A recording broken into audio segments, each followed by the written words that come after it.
Dans cette vidéo, je vais vous parler de l'une des cultures les plus rentables en agriculture en Afrique. Il s'agit du bananier plantain. On va voir ensemble dans cette vidéo comment vous pouvez gagner beaucoup d'argent grâce à cette culture. C'est une culture qui va vous plaire parce que c'est la culture des gens qui n'ont pas le temps d'être à la ferme tous les jours. Comme vous allez le découvrir dans cette vidéo, on va parler de chiffres et je vais vous présenter la stratégie que je suis en train de mettre en œuvre avec ce bananier plantain pour pouvoir demain transformer ceci et en faire une usine. C'est parti.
Salut à toi, bienvenue sur ma chaîne, moi c'est Philippe Simon et ici je te parle de business, d'entrepreneuriat, de mindset parce que c'est grâce à tout ça qu'on va faire émerger notre communauté. Donc si toi aussi tu veux faire partie de cette belle aventure, tu t'abonnes, tu actives la cloche de notification pour ne manquer aucune de nos pépites vidéo comme celle-ci. Pour tous nos amis qui sont en Côte d'Ivoire ou qui allaient à Abidjan bientôt, vous avez un numéro qui s'affiche, vous nous appelez pour qu'on mette à votre disposition des véhicules.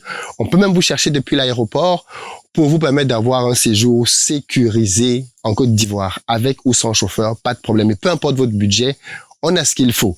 Des citadines au SUV jusqu'au pick-up, bref, contactez-nous.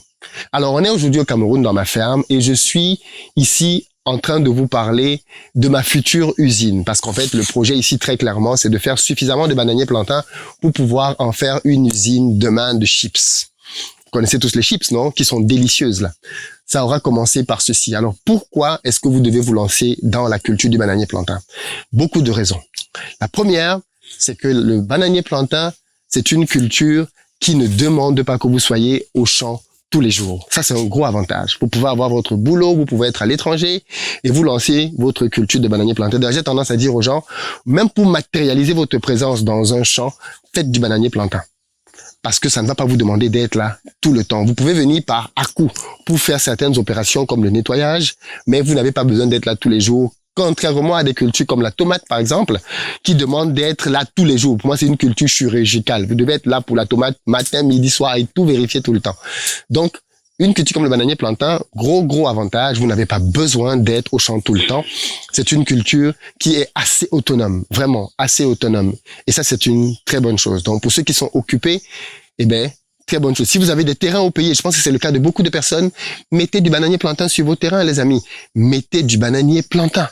Ne laissez pas le terrain vide. Chaque année que le terrain passe vide, vous perdez de l'argent. Mettez du bananier plantain. Ça, c'est vraiment la culture qui va vous permettre d'exploiter votre champ sans avoir besoin d'être là tout le temps. Vous pouvez même faire du bananier plantain sans avoir besoin de construire une cabane d'habitation. Parce que, comme je le dis, on n'a pas besoin d'être là tous les jours. Donc, c'est vraiment un très gros point positif. Tous ceux qui ont des terrains, et vous êtes nombreux, mettez du bananier plantain. Deuxième gros avantage que vous avez avec le bananier plantain, c'est que c'est une culture qui se reproduit toute seule. Regardez par exemple là. Sur ce tronc-là, on a 2 successeurs qui sont préservés. En réalité, chaque plan comme ça vous donne, en grandissant, plusieurs successeurs. Et le travail consiste à simplement enlever les plus petits successeurs et de garder les plus grands. 1 ou 2 qui vont en fait suivre celui-ci.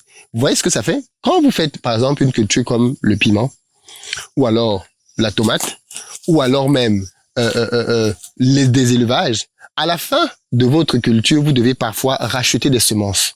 Alors, en fonction des cultures, bien évidemment, vous pouvez utiliser les semences que vous aviez vous pouvez faire des semences de votre tomate ou de votre piment. Mais parfois, vous devez les racheter.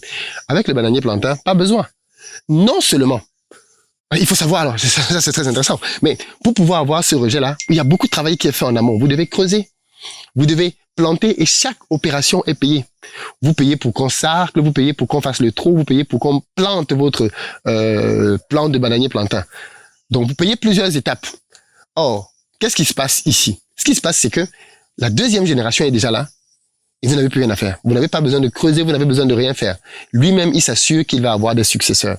Et donc, notre travail consiste à s'assurer que on met pas trop de successeurs parce que si vous mettez trop de successeurs, ils vont être en compétition pour les nutriments dans le sol. Donc, on en laisse un ou deux seulement par rejet. Et le reste, donc, ça nous permet de pouvoir agrandir notre champ. Vous avez deux stratégies. Soit vous revendez donc vos rejets, soit vous agrandissez votre champ. Rien que sur cette partie de la ferme, on aura au minimum 5000 rejets. Donc, on va pouvoir étendre notre champ d'à peu près 3 hectares, rien qu'avec cette parcelle qui elle-même fait 2 hectares. Donc, vous voyez qu'il y a une multiplication dans la croissance qui est très, très intéressante.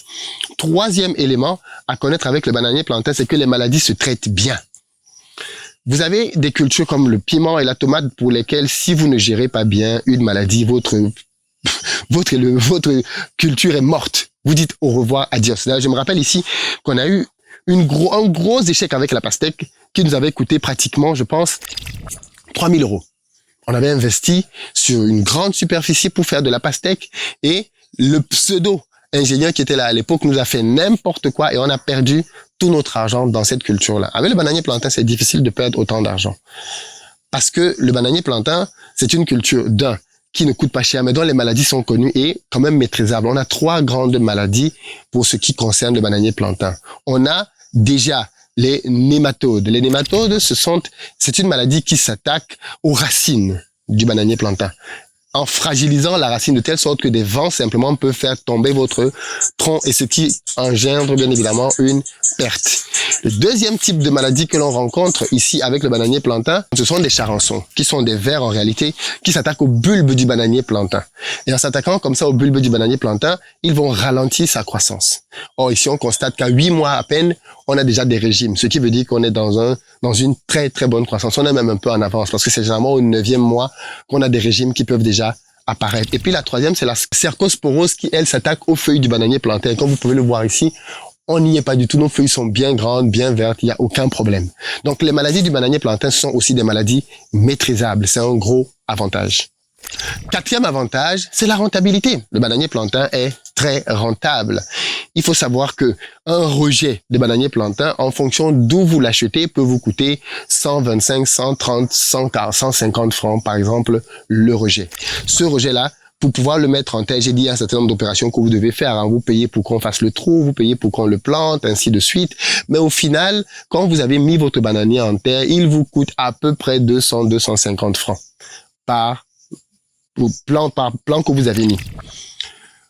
Vous le nourrissez. Alors nous ici, bien évidemment, on fait de l'agriculture. C'est pour ça que c'est intéressant de combiner agriculture et élevage. Donc on a déjà ici tout ce qu'il faut pour pouvoir nourrir nos bananiers plantains. On prend simplement les déjections de nos animaux et on nourrit nos bananiers plantains. C'est aussi pour ça qu'ils grandissent aussi bien.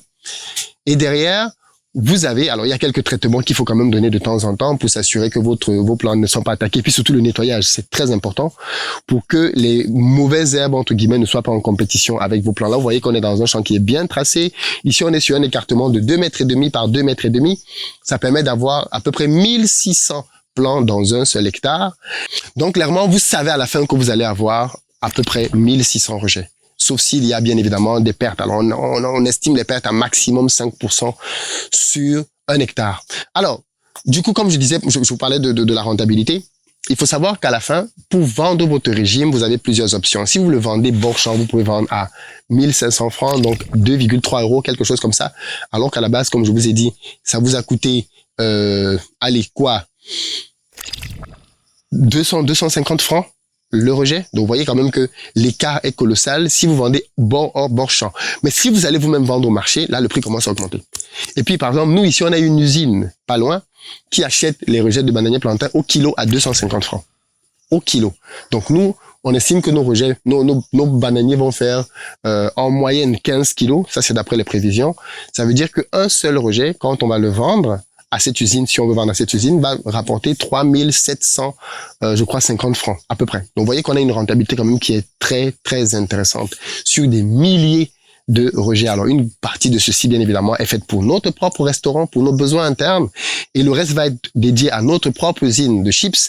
En attendant de lancer cette usine, on va bien évidemment commercialiser une partie dans le marché pour pouvoir faire entrer de l'argent et continuer d'agrandir le champ. Parce que l'idée pour nous est clairement de pouvoir faire ici une bonne taille de bananiers plantains. Peut-être, allez, 10 hectares, j'en sais rien, on va voir comment on va grandir, mais en tout cas de faire vraiment beaucoup de bananiers plantains nous-mêmes. Quand on va lancer l'usine, bien évidemment, on va dépendre aussi des autres producteurs.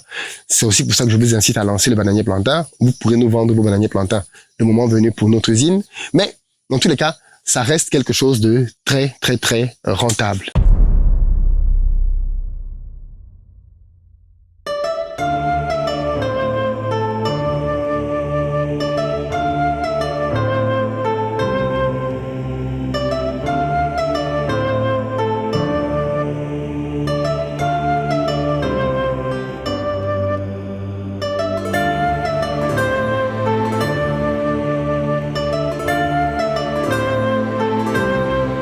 Alors, comme toute activité, bien évidemment, vous devez suivre les performances de votre activité de bananier plantain.